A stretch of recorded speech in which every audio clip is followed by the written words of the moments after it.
Cek satu, cek.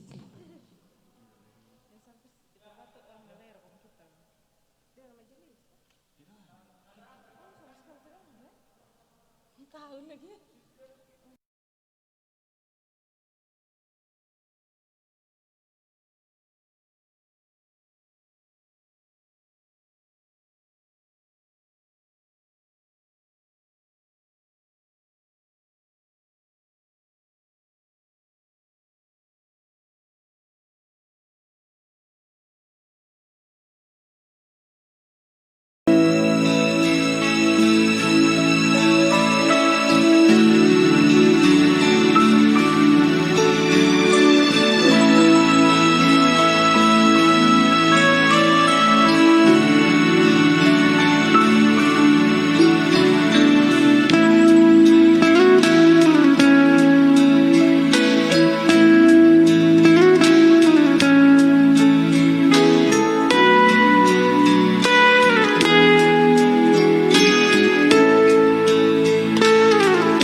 59. Mestinya masuk sekitar tadi.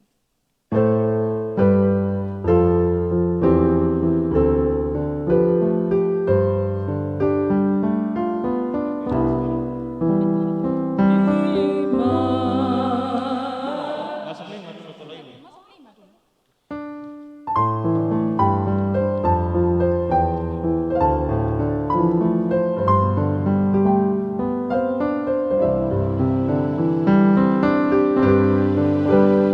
Di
Raja yang perkasa, yang membawa damai, datang di dunia.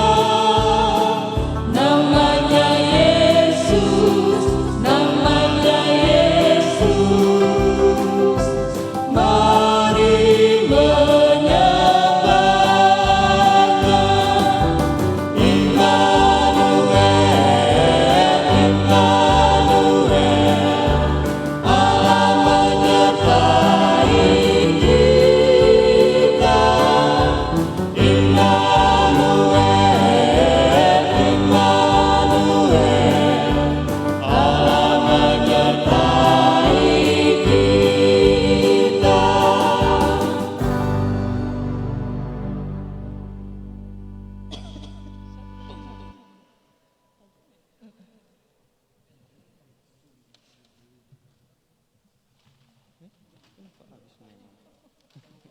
Oh, ini langgatnya.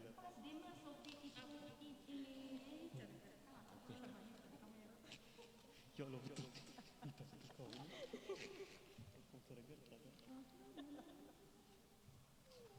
Tidak ada 101. Ya Allah betul.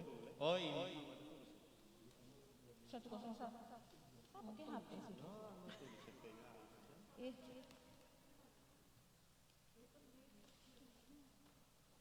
Harus siap memang 101.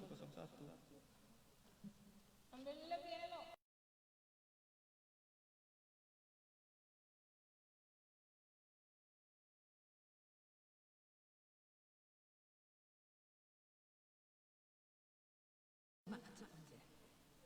Jemaat sebawah tuh.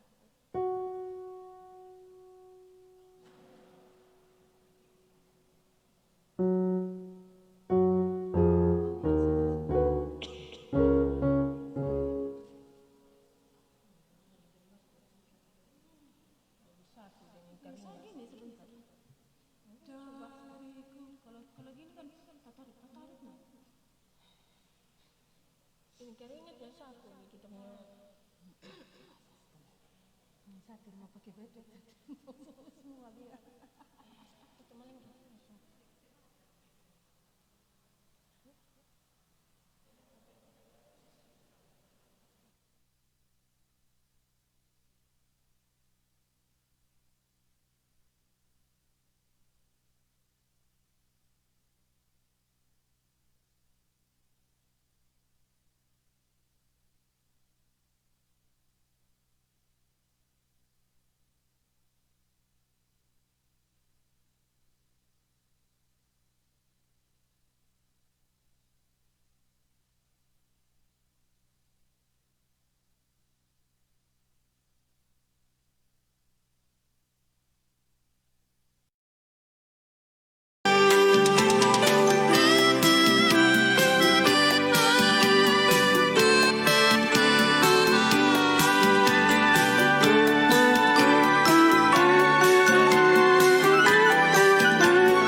Ibu bapak dan saudara-saudari sekalian, umat yang dikasihi oleh Tuhan. Natal tahun ini memang jauh dari hingar-bingar. Kita tenggelam dalam hening, rasa takut, cemas dan ratap tangis karena COVID-19 pecah di udara, menghamburkan luka pada nurani. Tetapi berita lahirnya tetap membuat hati kita tabah dan bergemar.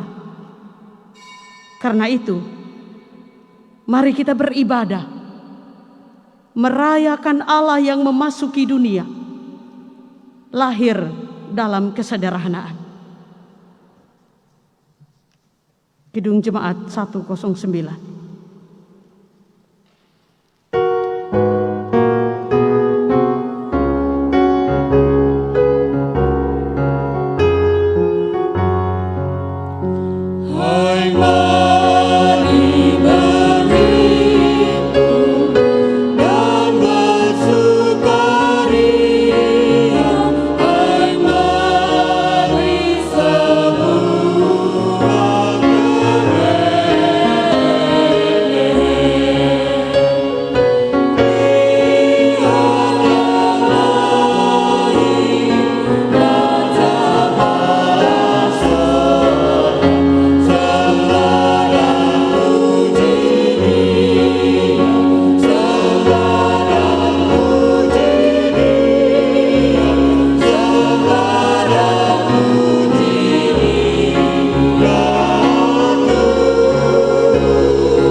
Saudara-saudari sekalian, perayaan Natal tahun ini berlangsung di dalam kehadiran Allah pencipta kehidupan. Ia beserta dengan semua yang Dia ciptakan selama-lamanya. Ia hadir di sini dan Ia menyatakan salam damai sejahtera bagi kamu sekalian.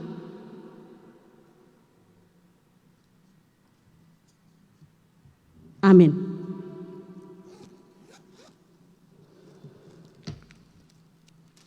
Saudara-saudari yang dikasihi Tuhan, nats pembimbing bagi kita dalam ibadah hari ini terambil dari Injil Matius pasal 1 ayatnya yang ke-23. Injil Matius pasal 1 ayat yang ke-23 demikian bunyinya. Sesungguhnya anak darah itu akan mengandung dan melahirkan seorang anak laki-laki, dan mereka menamakan dia Immanuel, yang berarti Allah menyertai kita. Kita sambut dengan menyanyikan NKB nomor 59, bait 1 dan bait yang ke-6.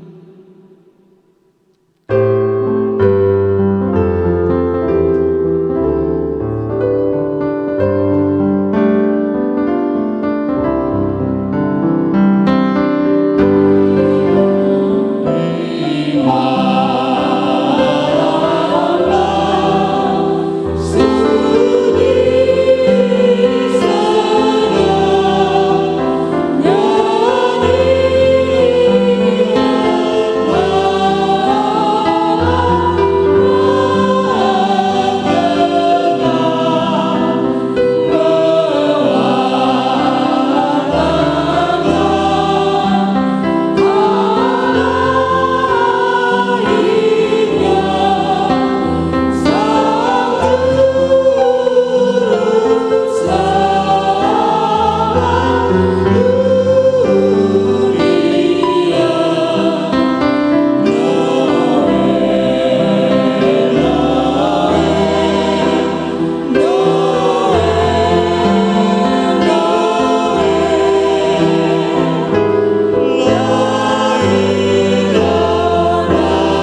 Saudara yang dikasihi Tuhan, mari kita merendahkan diri di hadapan Allah.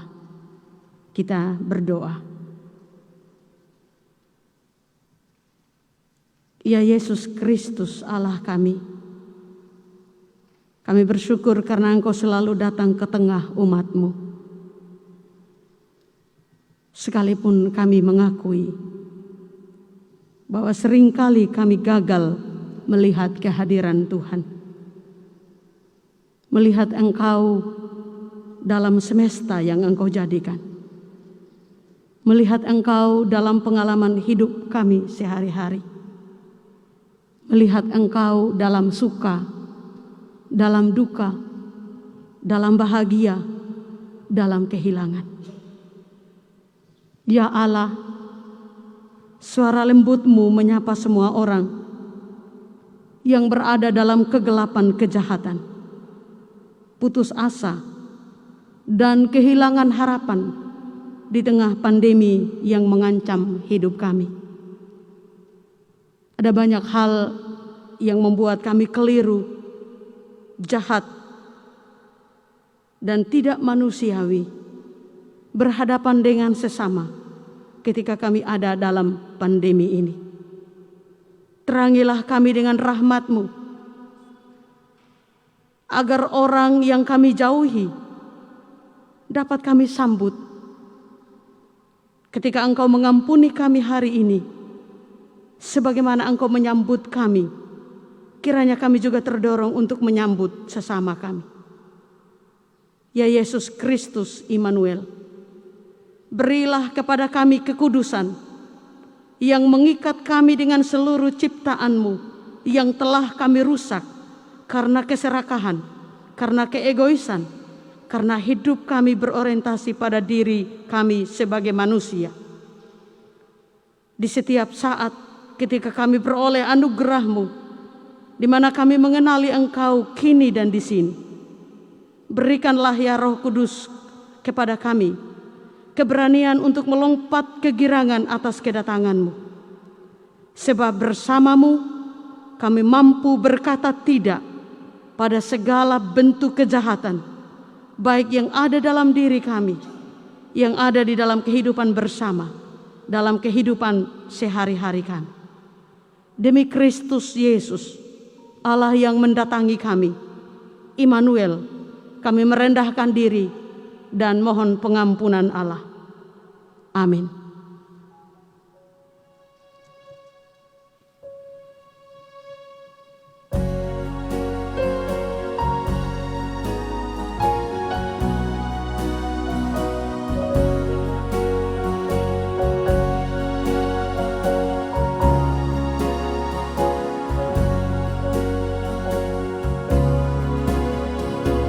Darimu ku galau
bagi setiap orang yang sungguh menyesal dan malu atas setiap hal yang dia perbuat yang menentang kehendak Allah, yang tidak merayakan kehidupan bersama dengan Allah. Maka mari dengarkan berita pengampunan dari Ibrani pasal yang keempat, ayatnya yang ke-15 dan ayatnya yang ke-16. Demikian bunyinya, sebab imam besar yang kita punya bukanlah imam besar yang tidak dapat turut merasakan kelemahan-kelemahan kita. Sebaliknya, sama dengan kita, ia telah dicobai, hanya tidak berbuat dosa. Sebab itu marilah kita dengan penuh keberanian menghampiri tahta kasih karunia, supaya kita menerima rahmat dan menemukan kasih karunia untuk mendapat pertolongan kita pada waktunya. Berdasarkan berita Alkitab ini, kami menyatakan bahwa bergembiralah, bersukacitalah, karena Ia menyelamatkan kita. Kita bernyanyi dari Kidung Jemaat 94.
Dalam hati yang bergemar karena pengampunan Allah, marilah kita menyiapkan hidup kita untuk mendengarkan pemberitaan firman. Mari berdoa. Ya Allah kami, Immanuel, berfirmanlah kepada semua orang di seluruh dunia, secara khusus kepada umat-Mu di sini. Angkatlah kami dari lembah keputusasaan dan tuntunlah kami di jalan. Semoga Roh Kudus mengokohkan tekad kami untuk melakukan kehendak Allah. Amin.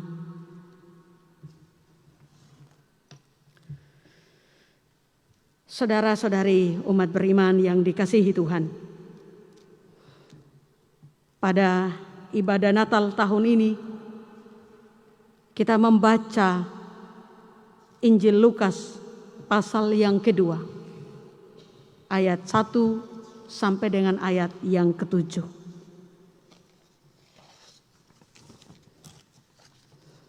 Injil Lukas pasal yang kedua, ayat 1 sampai dengan ayat yang ke-7.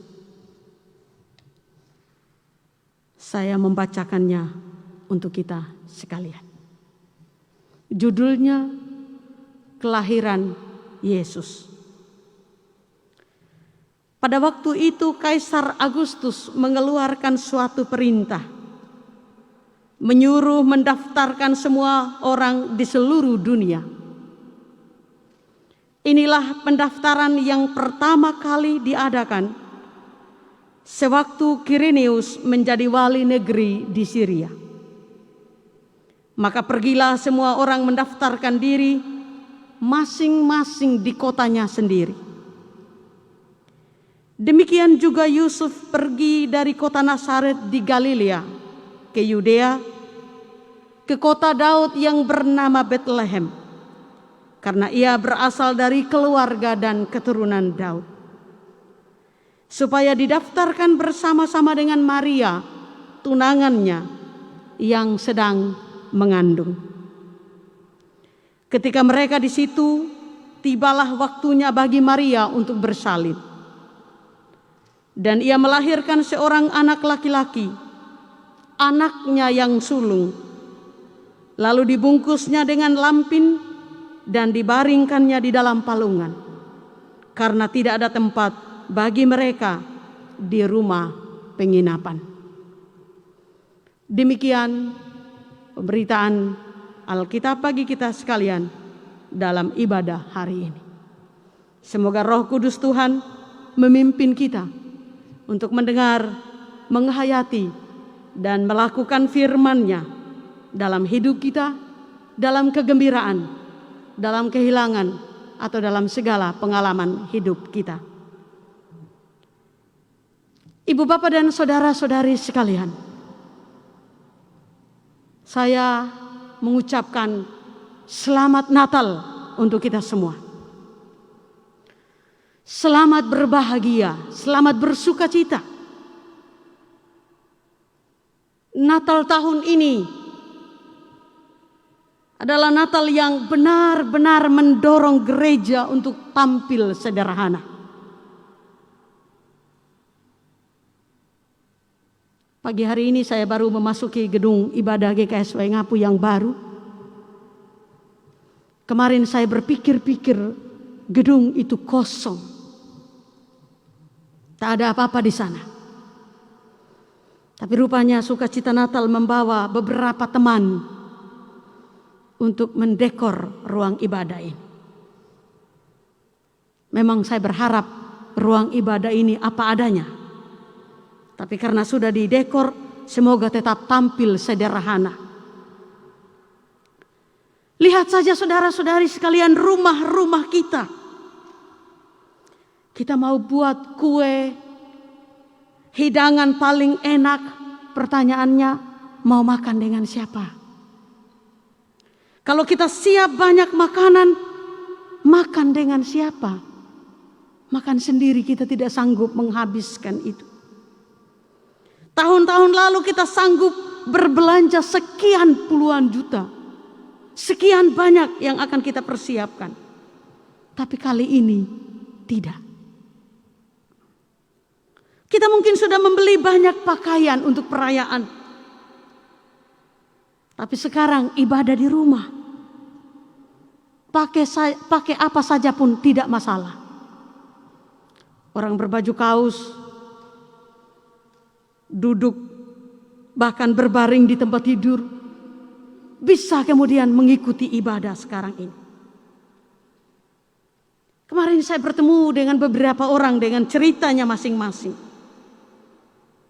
Ada yang bertanya dengan antusias, Ibu Pendeta, betul tidak ada ibadah di gereja tanggal 25? Betul, saya jawab begitu.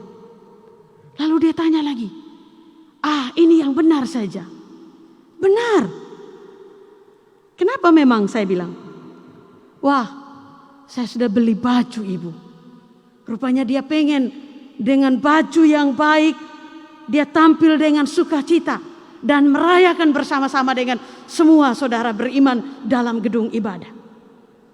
Bagi saya itu tidak masalah. Itu sebuah perayaan sukacita. Tapi lagi-lagi oleh pandemi ini kita didorong untuk benar-benar hanya ada di rumah kita. Benar-benar sederhana. Saudara-saudara, apa kaitannya kesederhanaan itu? Kesederhanaan yang menurut saya terpaksa kita lakukan, agak terpaksa dilakukan. Dengan pembacaan Alkitab hari ini. Saudara, Lukas, seorang dokter, lelaki yang menulis Injil ini, menulis tentang laki-laki sederhana. Laki-laki sederhana itu dilahirkan oleh orang-orang sederhana di kota yang sederhana. Yusuf hanya seorang tukang kayu. Dan karena itu kita bisa tahu bahwa betapa sederhana, betapa mereka dari kalangan bawah. Sebab ketika mereka bawa persembahan waktu Yesus dipersembahkan ke bait Allah, mereka hanya mampu bawa tekukur. Yusuf dan Maria, saudara-saudari, berasal dari sebuah kota kecil di bagian utara Israel. Yusuf, ayah dari laki-laki sederhana itu, dari bayi sederhana itu, tinggal di Nazaret selama ini. Tapi ia berasal dari Bethlehem. Bethlehem itu dari dua kata, Bet dan Lahem. Ada yang mengatakan bahwa Bet artinya rumah, Lahem artinya roti atau rumah roti. Tapi ada juga mengatakan Bet dan Lah, yaitu rumah daging. Saudara-saudara, baik rumah roti maupun rumah daging adalah makanan utama yang menghidupkan bagi Israel. Jadi saudara-saudara, mereka mesti kembali ke sana. Ke kota yang tidak istimewa bagi Israel. Sebab apa? Sebab kota ini berada di wilayah yang jauh dari jalur perdagangan. Dan karena itu secara ekonomi tidak diperhitungkan. Mereka diminta kembali ke kota yang sederhana itu untuk mendaftarkan diri di sana. Ini perintah Kaisar Agustus yang dilaksanakan oleh wali negeri di Syria, yaitu Quirinius. Ini perintah Kaisar, saudara-saudara. Sebab Kaisar Agustus mempunyai kepentingan untuk menaikkan pendapatan negara melalui jalur pajak. Maklum saudara-saudara, belum ada sistem online seperti sekarang ini. Orang tidak bisa melakukan pendaftaran dari daerah lain untuk mendaftar di daerah lainnya. Jadi mereka mesti menempuh perjalanan untuk tiba di Bethlehem. Perjalanan yang cukup melelahkan. Belum ada pesawat seperti sekarang. Belum ada bis. Belum ada kereta api. Belum ada moda transportasi yang secanggih sekarang ini. Jarak antara Nazaret dan Bethlehem kurang lebih 170 km. Dan perjalanan normal bisa memakan waktu 4 sampai 5 hari jauhnya. Kita bisa bayangkan saudara-saudari, bagaimana Yusuf perlahan menuntun onta yang mungkin mereka sewakan untuk mereka jadikan kendaraan. Sebab tidak mungkin membawa Maria dengan berjalan kaki melewati perjalanan yang sangat jauh itu. Perjalanan menjadi jauh lebih lama mengingat kehamilan Maria. Tidak mungkin orang hamil berjalan cepat seperti orang yang tidak hamil. Nah, begitu memasuki Bethlehem katanya, waktu melahirkan bagi Maria nampaknya sudah tiba. Mereka segera cari tempat untuk menginap. Tetapi karena memang semua orang sedang datang kembali ke kota itu untuk mendaftarkan diri, maka tentu saja tempat penginapan penuh. Jadi tidak bermaksud untuk kemudian pemilik penginapan tidak menyambut Yusuf dan Maria, tidak. Memang keadaannya begitu. Lah kalau kita bandingkan dengan Natal-Natal tahun lalu, orang pergi liburan, orang sudah pesan tiket hotel jauh sebelum tanggal 25 Desember. Ya kalau tanggal 25 Desember Anda tiba di muka hotel, jauh-jauh melakukan perjalanan, lalu pemilik hotel bilang tidak ada lagi kamar, ya Anda tidak bisa mempersalahkan tuan hotel, pemilik hotel. Tidak bisa, bukan? Nah kira-kira situasinya seperti itu, saudara-saudara. Ketika Yusuf dan Maria tiba di situ mencari penginapan dari satu tempat ke tempat yang lain, ya sudah penuh. Tapi untungnya saudara-saudara, ada pemilik penginapan yang berbaik hati. Jadi bukan menolak. Pemilik penginapan yang baik hati. Rupanya dalam rumah-rumah Israel itu ada kamar di bagian atas. Kamar itu biasanya untuk ya bersantai begitu, dan biasanya di bawah itu ada kandang hewan karena memang onta, binatang-binatang harus diikat, belum ada kandang sendiri seperti sekarang ini. Nah, pemilik penginapan ini menawarkan kalau mau ya di sini. Jadi ada sesuatu yang memang betul menyambut, tapi menyambut dengan segala kesederhanaan karena mereka sudah tidak punya tempat. Dan saya membayangkan itu disambut dengan gembira oleh Yusuf dan Maria. Lahirlah Yesus di situ. Saudara-saudara yang saya kasihi dalam Yesus Kristus, Maria hanya punya lampin, dan karena itu dia membungkus anaknya dengan lampin, katanya begitu. Ayat yang ke-7. Lalu dia meletakkan di palungan. Sekali lagi bukan sengaja meletakkan di palungan, tapi hanya itu tempat yang bisa menghangatkan bayi yang baru dilahirkan ini. Dan itu pilihan secara sadar untuk dilakukan demi menghangatkan bayi ini.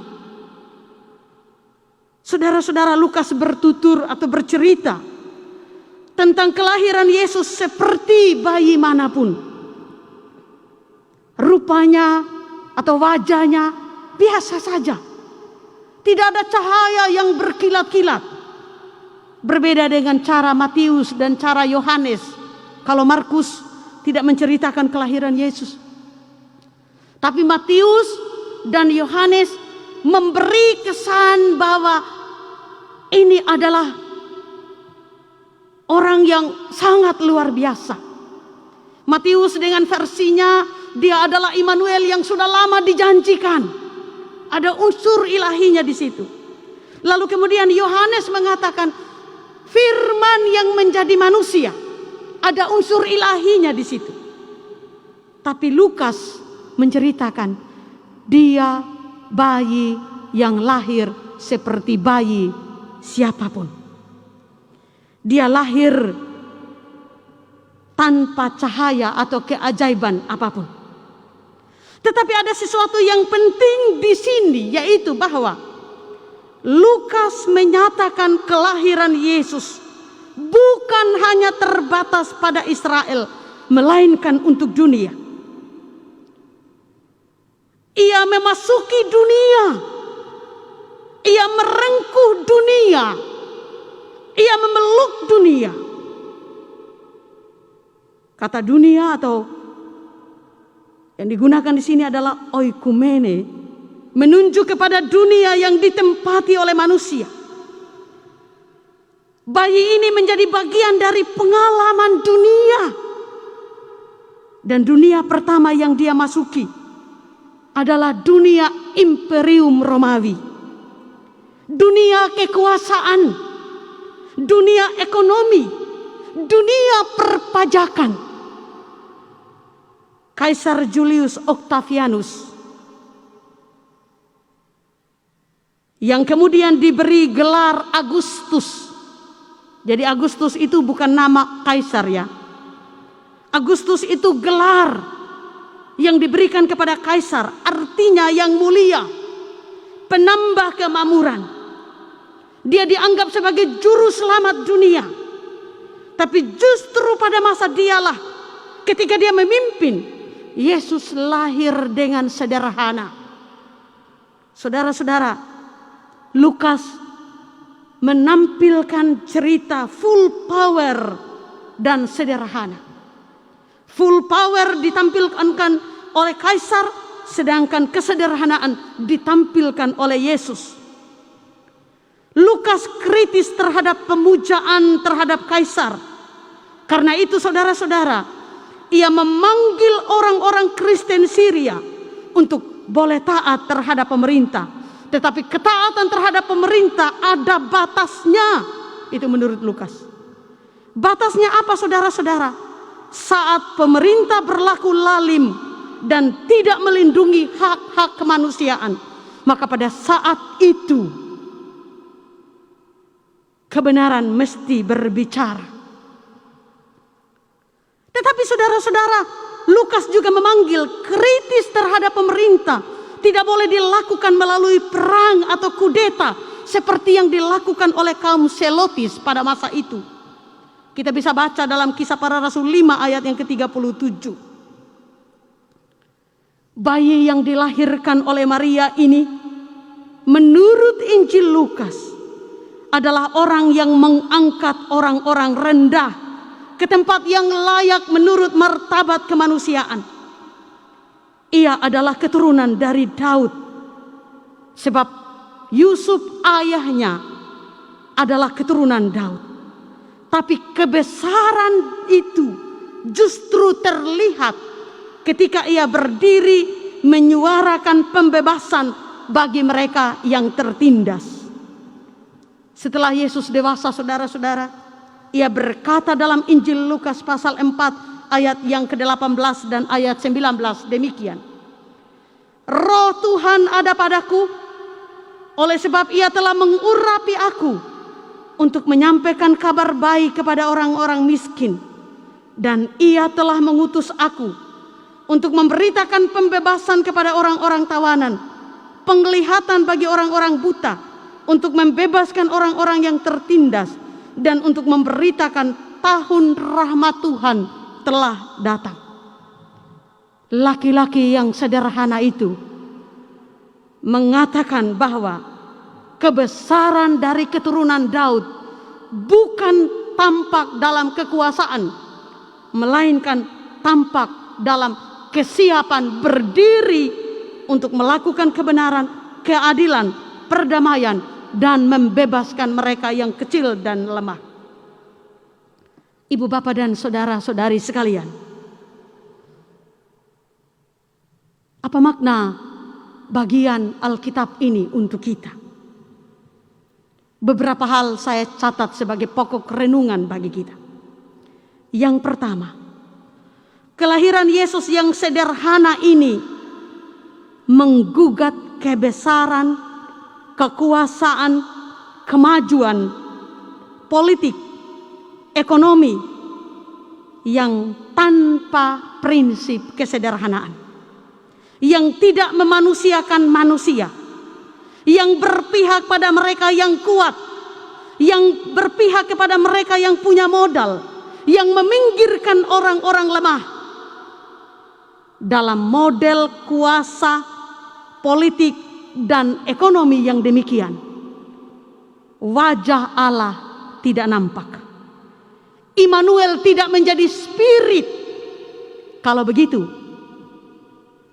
kemajuan teknologi, kebesaran, kekuasaan, politik, ekonomi mesti didistribusikan, dipraktekkan, dilakoni, dihidupi dengan prinsip supaya manusia dan dunia melihat wajah Allah. Dalam prinsip Immanuel, Allah beserta kita, hidup dan dinikmati oleh semua orang. Hal yang kedua, saudara-saudara, di tengah Natal yang spesial ini, saya mengajak kita merenungkan satu pertanyaan sederhana. Apa arti Immanuel bagi kita? Apa arti Immanuel bagi tenaga kesehatan? Apa arti Immanuel bagi kita yang dihantam corona? Yang suami atau istrinya harus menginap di ruang isolasi. Yang suami atau istrinya pergi tanpa bisa ditemani pada saat-saat terakhir. Apa artinya Immanuel bagi kita? Apa artinya Yesus yang lahir dalam kesederhanaan itu bagi kita? Saya mengajak kita untuk melihat gambar yang satu ini.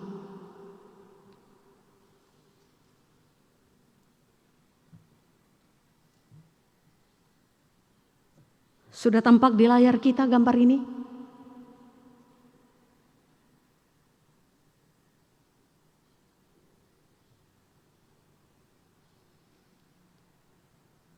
Saudara-saudari, gambar ini berbicara secara sederhana bagi kita. Dari Gus Durian Jombang. Jika kita bertanya apa artinya Immanuel, apa artinya Yesus yang lahir dalam kesederhanaan menjumpai kita. Gereja Kristen Sumba, bagi kita yang dihantam corona, sekali lagi, bagi tenaga kesehatan, bagi mereka yang harus menginap di ruang isolasi, bagi mereka yang keluarganya, suami atau istrinya, sekali lagi harus dimakamkan tanpa dapat ditemani oleh orang-orang yang mengasihi dan mencintai mereka. Gambar sederhana ini mengatakan kepada kita, ada pesan sederhana buat kita. Pesan sederhana ini hasil karya dari seorang teman, Nanda Prasetyo. Dia menggambarkan Yusuf Maria yang menggunakan masker. Lalu bayi Yesus memegang hand sanitizer.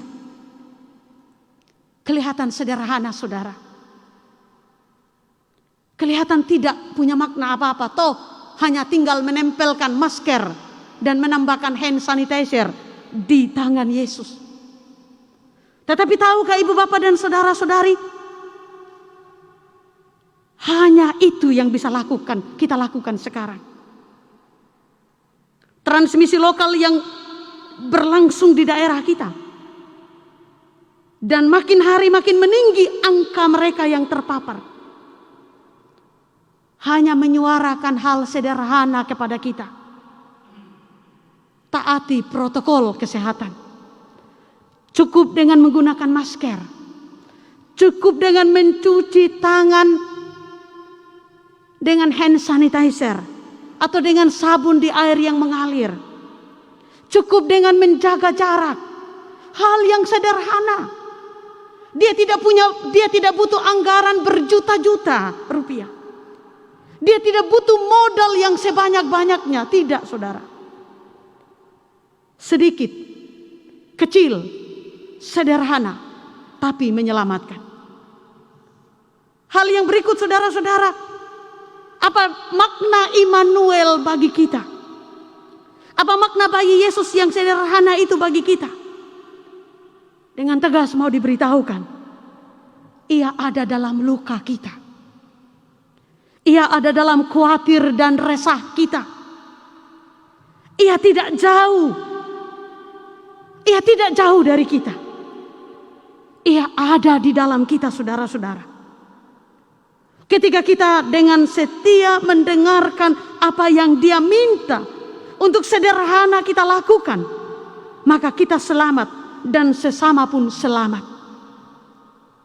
Bila tidak, saudara-saudara, maka ekonomi kita akan makin kacau dan amburadul. Bidang-bidang hidup lainnya akan terjun bebas dan merosot.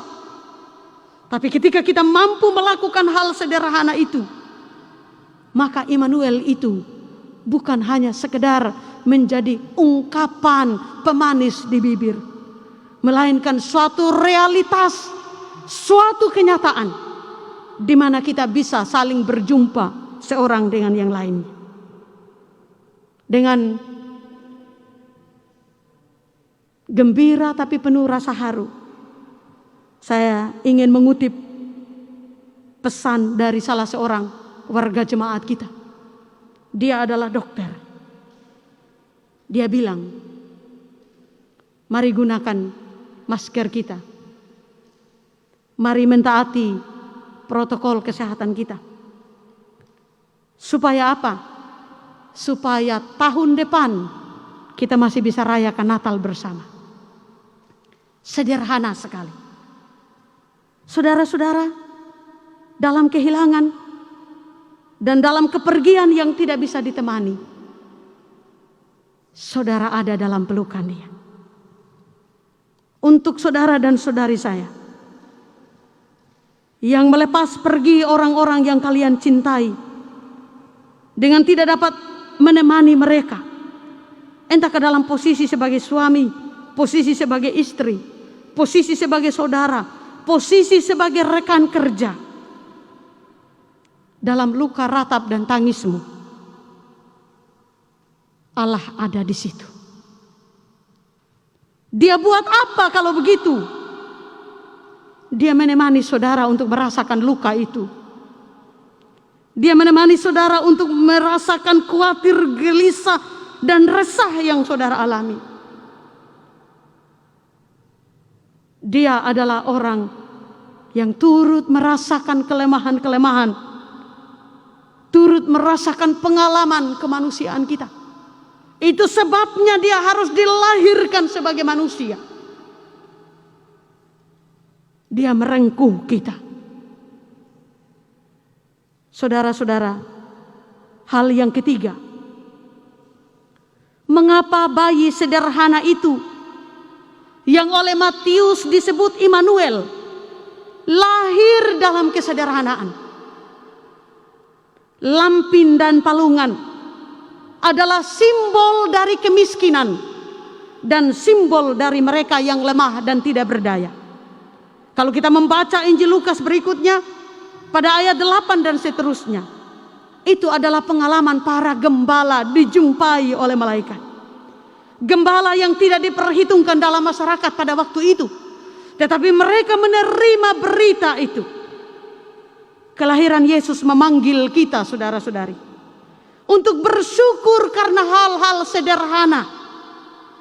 Orang pikir punya HP merek terbaru membahagiakan. Orang pikir punya mobil, punya rumah paling bagus, punya tabungan banyak, itu membahagiakan. Tapi Natal memanggil kita untuk merasa cukup dengan menghayati Immanuel.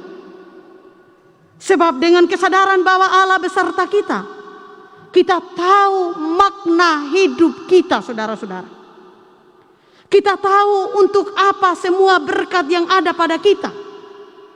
Kalau kita menghayati Allah menyertai kita, kita mengerti bahwa Allah menghendaki kita untuk mempergunakan semua yang ada pada kita. HP kita, mobil kita, rumah kita, kuasa kita, jabatan kita, power kita, atau apapun yang ada dalam hidup kita, untuk maksud-maksud yang baik bagi kehidupan pribadi maupun kehidupan sesama. Kita mengerti bahwa segala sesuatu yang kita punya harus digunakan secara terbatas. Agar apa? Agar kita terdorong untuk tidak serakah. Kalau kita menghayati Allah hadir dalam hidup kita, Dia mencukupkan kebutuhan kita dari waktu ke waktu. Alam semesta yang Dia jadikan buat kita cukup untuk kita.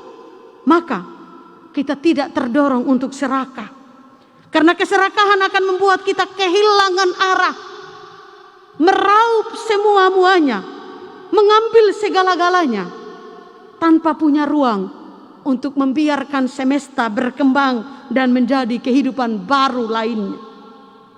Kita menjadi buas bagi sesama. Sesama dipandang sebagai proyek yang akan kita manfaatkan untuk keuntungan-keuntungan kita. Alam semesta kita pandang sebagai objek yang akan kita gali, yang akan kita eksplorasi sebanyak-banyaknya. Kita eksploitasi dia dengan sangat. Natal bertutur soal hal-hal sederhana. Kehadiran Yesus dapat dijumpai dalam pengalaman-pengalaman sederhana. Sehat hari ini, pengalaman sederhana. Tapi itu menyatakan Immanuel bagi kita. Kita bisa bepergian, itu hal sederhana. Tapi itu menyatakan bahwa Allah itu Immanuel bagi kita. Kita bisa berbagi dengan orang lain, mungkin itu hal sederhana. Tapi itu tanda bahwa Immanuel ada bagi kita. Natal bertutur soal hal-hal sederhana, soal hal-hal biasa. Kita masih bisa melihat keberadaan orang lain sebagai yang berharga. Karena dia manusia, bukan karena dia memberi keuntungan apa buat saya, bukan. Immanuel menolong kita untuk hidup jujur, untuk hidup secara bermartabat, untuk hidup penuh kasih, untuk hidup berbuat adil, untuk memulai sebuah kehidupan yang sederhana. Poin yang terakhir, sengaja saya tidak cantum dalam teks khotbah yang diketangankan kepada warga gereja. Karena saya ingin memperlihatkan sesuatu yang spesial buat kita. Natal tahun ini, Immanuel, Allah beserta kita. Dia memasuki dunia kita, memasuki pengalaman kita yang beragam, memasuki Indonesia yang adalah rumah bersama. Dan ketika orang makin radikal, agama-agama justru muncul sebagai alat kekerasan bagi orang lain. Maka hari ini kita melihat wujud Allah yang hadir. Immanuel merangkul semua orang yang berbeda, bukan saja dari stratifikasi sosial, tetapi juga yang berbeda secara agama. Dan izinkan saya, di tengah ketegangan bangsa Indonesia, menjadikan agama sebagai identitas yang kemudian dipergunakan untuk kekuasaan. Immanuel itu hadir dalam orang-orang yang berpikir dengan jernih. Khusus untuk warga gereja Kristen Sumba Jemaat Waingapu, dengarkan seorang tokoh Islam dari Gus Durian Jombang menyatakan sesuatu yang penting bagi kita hari ini. Silakan diputar.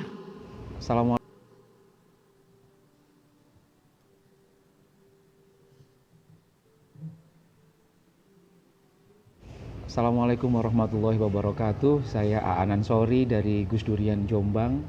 Selama hidup saya tidak pernah ke Sumba dan begitu ingin ke sana. Melalui video ini, Kak Ratu dan seluruh jemaat Gereja Kristen Sumba Jemaat Waingapu, terimalah dari lubuk hati yang paling dalam ucapan Selamat Natal dan Tahun Baru dari kami yang ada di Kota Santri Jombang. Sekali lagi, Selamat Natal dan Tahun Baru, Gusti Yesus paring berkah. Assalamualaikum warahmatullahi wabarakatuh. Saudara-saudara, di tengah keriuhan masyarakat, di tengah keriuhan berbagai kelompok membentur-benturkan agama yang satu dengan agama yang lain, Yesus memasuki dunia ini. Immanuel memasuki dunia ini dan merengkuh semua kita ada di dalam kasih-Nya. Allah yang menyertai kita adalah Allah yang meminta kita untuk hidup bersama, untuk hidup dalam kasih persaudaraan, betapapun kita berbeda.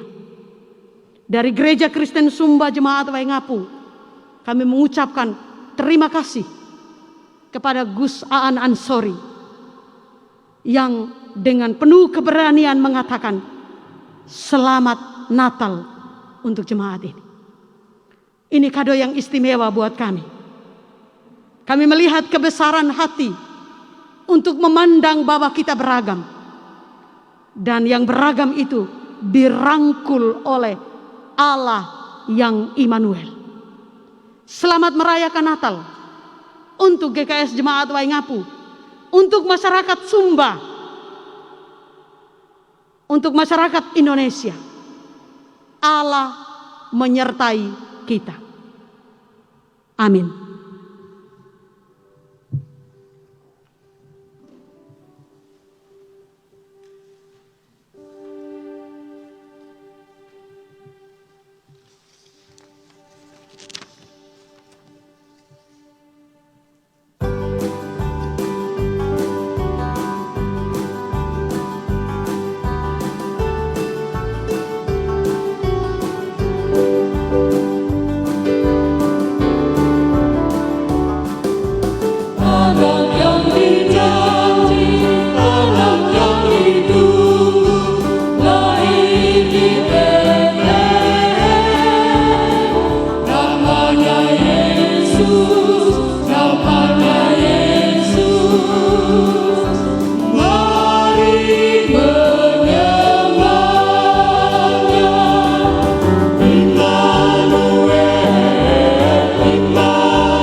Saudara, mari berdiri untuk mengikrarkan pengakuan iman kita.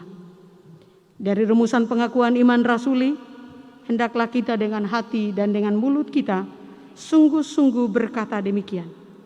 Aku percaya kepada Allah, Bapa yang Maha Kuasa, Khalik langit dan bumi, dan kepada Yesus Kristus, Anaknya yang tunggal, Tuhan kita, yang dikandung daripada Roh Kudus, lahir dari anak darah Maria, yang menderita di bawah pemerintahan Pontius Pilatus, disalibkan, mati dan dikuburkan, turun ke dalam kerajaan maut. Pada hari yang ketiga, bangkit pula dari antara orang mati, naik ke surga, duduk di sebelah kanan Allah, Bapa yang Maha Kuasa, dan akan datang dari sana untuk menghakimi orang yang hidup dan yang mati. Aku percaya kepada Roh Kudus, gereja yang kudus dan am, persekutuan orang kudus, pengampunan dosa, kebangkitan daging, dan hidup yang kekal. Amin. Silakan.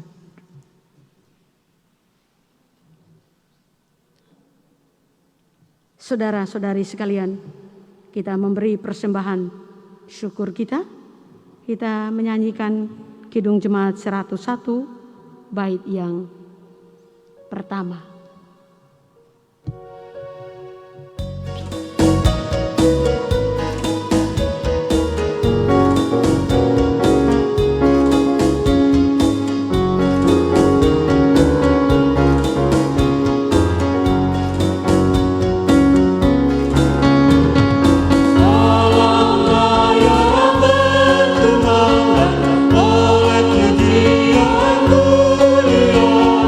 Dari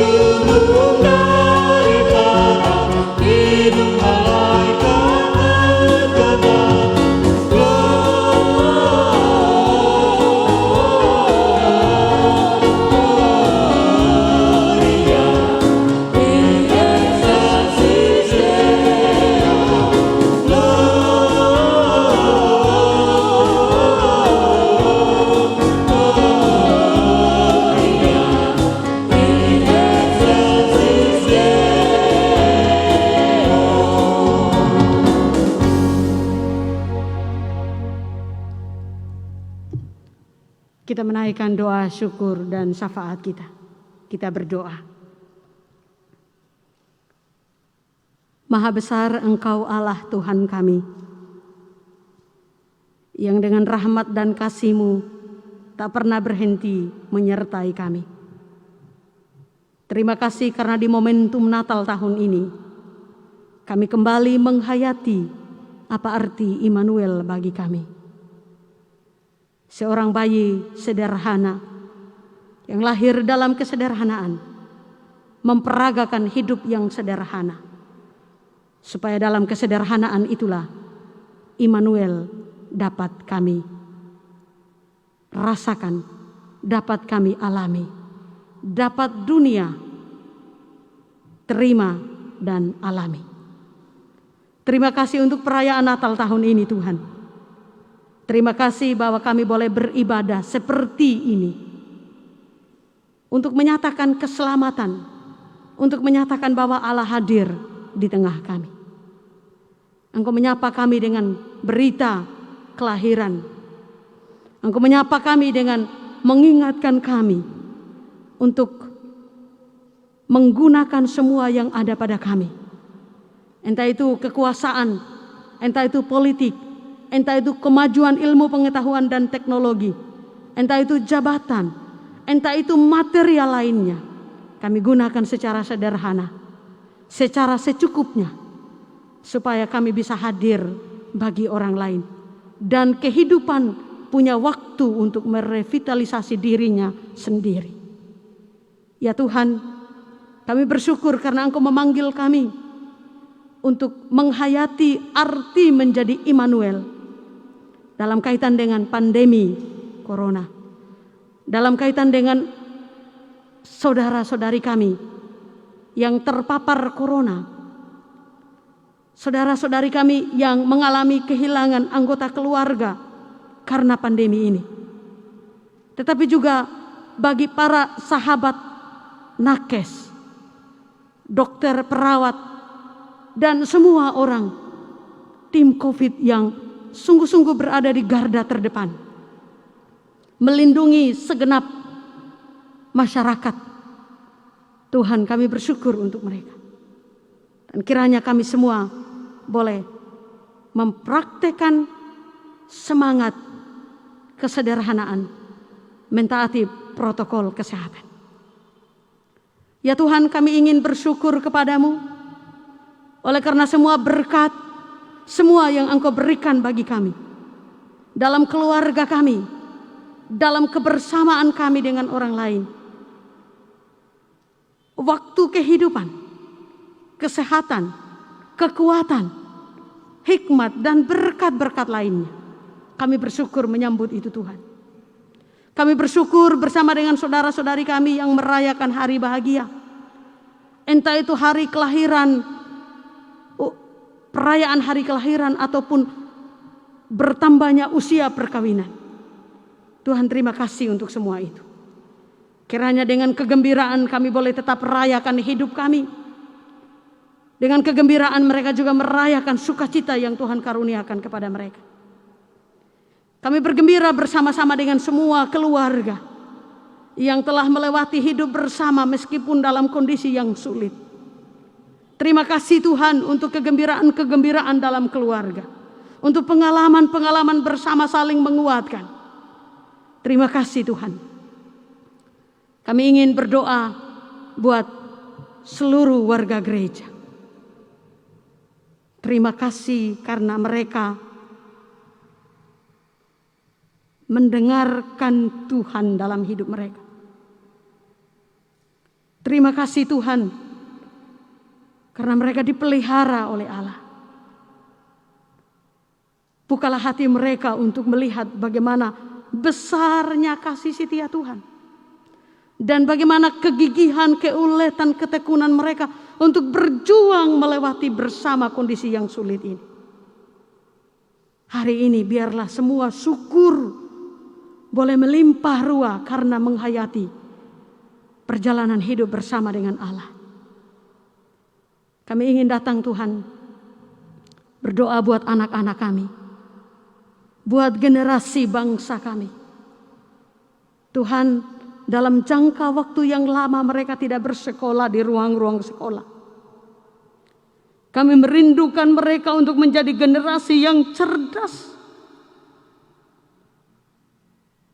Tapi pandemi mengurung mereka untuk ada di rumah. Ruang gerak mereka menjadi terbatas. Dan karena berbagai hal yang ditanggung oleh orang tua, mereka seringkali menjadi korban kekerasan. Tuhan, di momentum Natal ini kami doakan supaya mereka tetap bergembira. Merayakan kehidupan bersama walaupun dalam ruang yang sangat kecil, yaitu hanya keluarga. Kami menaruh harapan semoga pandemi segera berakhir dengan ditemukannya vaksin. Masyarakat Indonesia akan divaksin. Kami bersyukur untuk rahmat itu Tuhan, dan pasti akan menolong anak-anak kami untuk kembali ke sekolah. Kami juga ingin berdoa Tuhan untuk orang tua kami. Mereka rentan terhadap berbagai kondisi. Kami mengucap syukur karena mereka ada bersama dengan kami. Semoga kesehatan mereka bisa kami lindungi melalui kami yang menerapkan cara hidup sehat di masa yang sulit ini. Kami berdoa bagi mereka yang punya kerinduan yang mendalam untuk hadir di ruang-ruang ibadah, tapi harus beribadah di rumah masing-masing. Kiranya di sana mereka boleh merayakan kehadiran Tuhan. Terima kasih Tuhan. Kami ingin berdoa bagi mereka yang sakit. Kiranya makna Natal tahun ini boleh menyentuh hati mereka. Mereka berjuang untuk sembuh. Mereka menggunakan segala yang tersedia, sumber daya yang ada untuk melewati kondisi ini. Baik mereka yang di rumah mereka maupun di rumah-rumah sakit. Kami ingin berdoa untuk para nakes. Tuhan, terima kasih. Ada semangat yang tidak pernah padam. Temani mereka yang bekerja di ruang-ruang isolasi. Temani mereka yang bekerja di lab untuk memeriksa sampel-sampel. Temani mereka Tuhan dalam rasa panasnya APD ketika mereka menggunakan itu lebih dari 12 jam. Temani mereka ya Allah. Dan dorong kami semua untuk benar-benar menjadi bagian dari perjuangan mereka. Berkati orang-orang yang dengan segala berkat yang ada pada mereka berjuang untuk melindungi para nakes. Kami berdoa untuk pasien-pasien corona. Tuhan berkati mereka semua. Dengarlah doa mereka hari ini Tuhan. Dampingi hati mereka. Dampingi mereka yang kehilangan suami, istri, kehilangan rekan kerja, kehilangan sahabat. Biar mereka tetap menikmati kasih Tuhan hari ini. Ya Tuhan, kami juga ingin berdoa untuk pemerintah kami. Kondisi yang tidak mudah Tuhan. Tapi mereka harus bekerja semaksimal mungkin untuk mendistribusikan pertolongan, mendistribusikan keadilan, kasih dan bantuan bagi masyarakat. Kiranya mereka tetap teguh di jalan-jalan yang benar.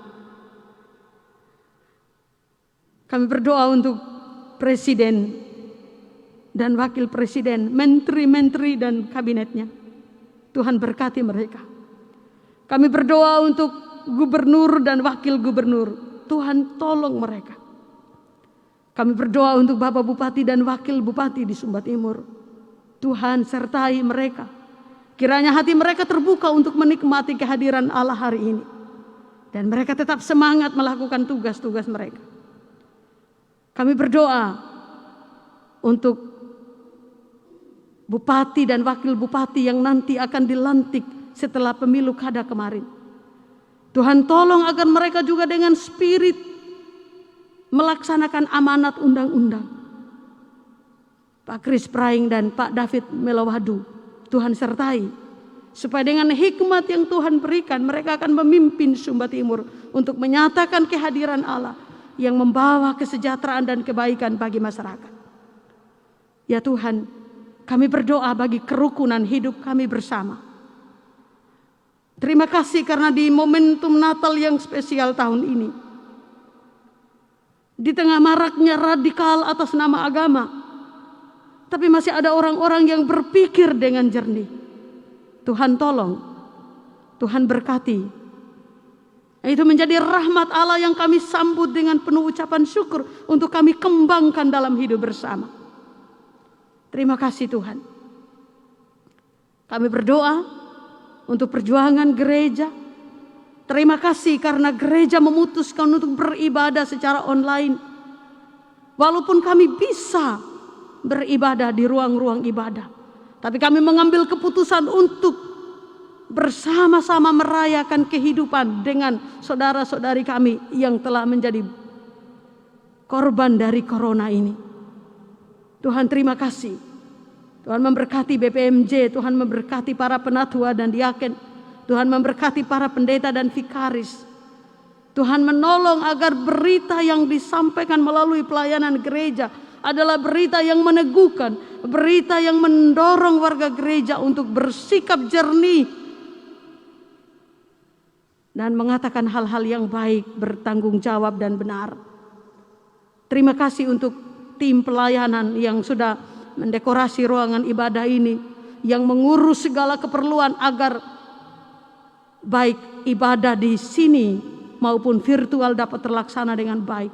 Terima kasih untuk Radio Max FM yang menyiarkan agar ibadah hari ini boleh menyentuh seluruh kalangan masyarakat. Tuhan, kami percaya bahwa kalau Engkau bersama-sama dengan kami, maka hidup kami, kerja kami, pengalaman kami akan bermuara pada kebaikan. Tak ada yang mau kami sesali, kecuali kami rindu terus-menerus berjalan bersama dengan Allah. Terima kasih untuk hari ini Tuhan, untuk sukacita hari ini. Demi Kristus Yesus, Sang Immanuel itu, kami berdoa. Amin.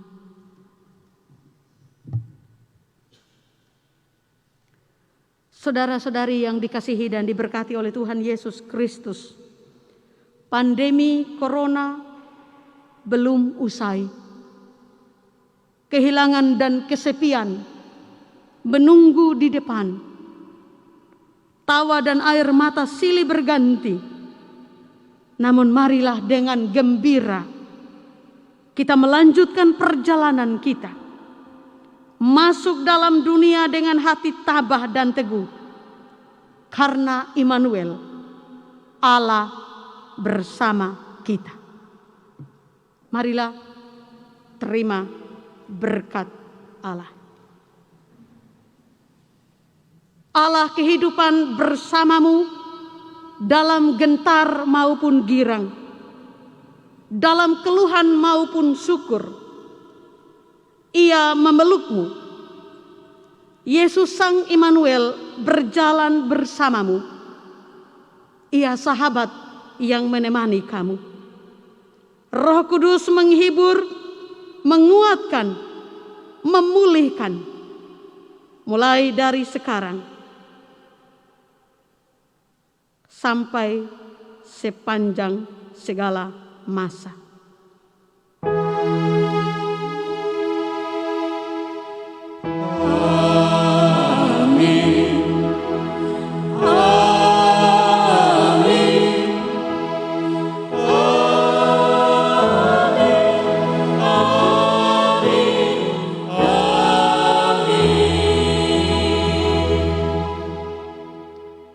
Kita menutup seluruh rangkaian ibadah kita dengan menyanyi dari pelengkap Kidung Jemaat 241, bait 1 dan bait yang ketiga.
Bapak dan saudara-saudari sekalian, demikian seluruh rangkaian ibadah perayaan Natal 25 Desember 2020.